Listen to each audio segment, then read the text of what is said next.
ఈరోజు ఓహోయ్ కుకింగ్లో పక్కా కర్ణాటక పద్ధతిలో చేసుకునే సీయ సజ్జిగి ఎలా చేయాలో చూద్దాము.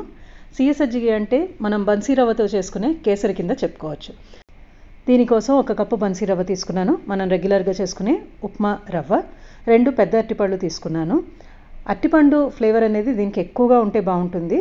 మీకు కుదిరితే ఇంకొంచెం ఎక్కువ తీసుకోవచ్చు, లేదంటే ఇంకొంచెం తక్కువ తీసుకున్నా పర్లేదు. తర్వాత ఒక బాండ్లీలో 1/2 కప్పు నెయ్యి తీసుకున్నాను.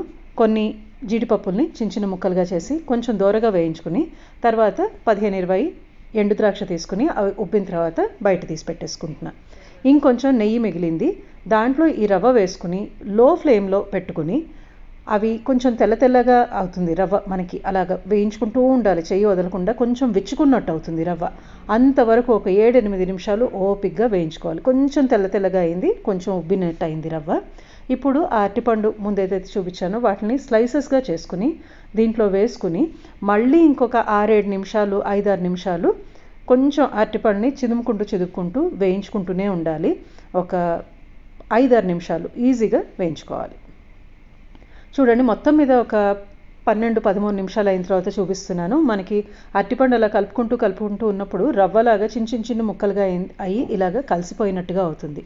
మనకి ఈ స్టేజ్ దాకా వచ్చిన తర్వాత 2.5 కప్పుల నీళ్లు పోసుకుంటున్నాను. 1 కప్పు రవ్వకి 2.5 కప్పుల నీళ్లు పోసుకుని కొద్దిగా చిటికెడు ఉప్పు వేసుకోండి. మనకి ఎక్కువ తీపి వెగటుగా లేకుండా ఈ ఉప్పు అనేది బ్యాలెన్స్ చేస్తుంది. చాలా బాగుంటుంది. ఉప్పు వేయటం వలన వేయకపోవటం వలన మనకి తేడా బాగా తెలుస్తుంది. మొత్తం కలుపుకోండి. లో నుంచి మీడియం ఫ్లేమ్ పెట్టుకొని రవ్వ దగ్గర పడే వరకు ఉడికించుకోవాలి. ఒక 5-6 నిమిషాలు అయిన తర్వాత చూపిస్తున్నాను. మనకి ఇలాగా ఉప్మాలాగా దగ్గరకు వస్తుంది. దగ్గరకు వచ్చిన తర్వాత ఇప్పుడు నేను ఇది బెల్లంతో చేసి చూపిస్తున్నాను మీకు. మూత తీసి పెట్టుకుని ఒక 2 నిమిషాలు కలుపుకోండి. తర్వాత 1 కప్పు రవ్వకి 1 కప్పు బెల్లం. నేను ఇక్కడ బెల్లం పొడి వేసుకున్నాను, మీరు తురిమిన బెల్లం కూడా వేసుకోవచ్చు. ఇది కాస్త బెల్లం కరిగి కాస్త నీళ్ళగా అవుతుంది, మళ్ళీ గ్రాడ్యువల్గా దగ్గర పడుతూ వస్తుంది. తర్వాత 3-4 నిమిషాలు అయిన తర్వాత చూపిస్తున్నాను చూడండి. ఇలాగా నీళ్ళగా అయింది, మళ్ళీ దగ్గర పడింది. ఇలా దగ్గర పడ్డ తర్వాత ఒక 2-3 నిమిషాలు వదిలేసేయండి. ఆ బెల్లం అంతా చిక్కగా తయారయ్యి ఆ రవ్వకి పడుతుంది. అప్పుడు రుచి చాలా బాగుంటుంది.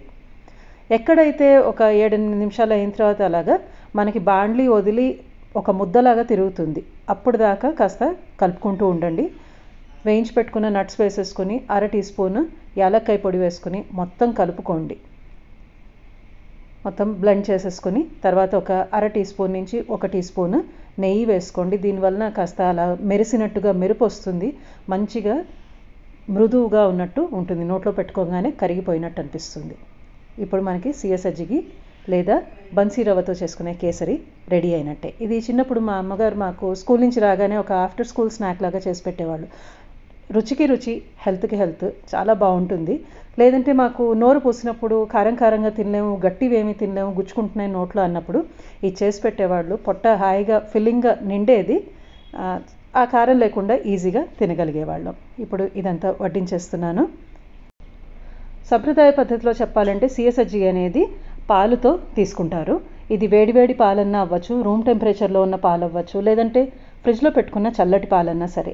అదే సీయ సజ్జిగి వేడిగా ఉన్నదన్నా సరే, రూమ్ టెంపరేచర్లో ఉన్నదన్నా సరే, ఎలాగన్నా సరే చాలా చాలా టేస్టీగా ఉంటుంది.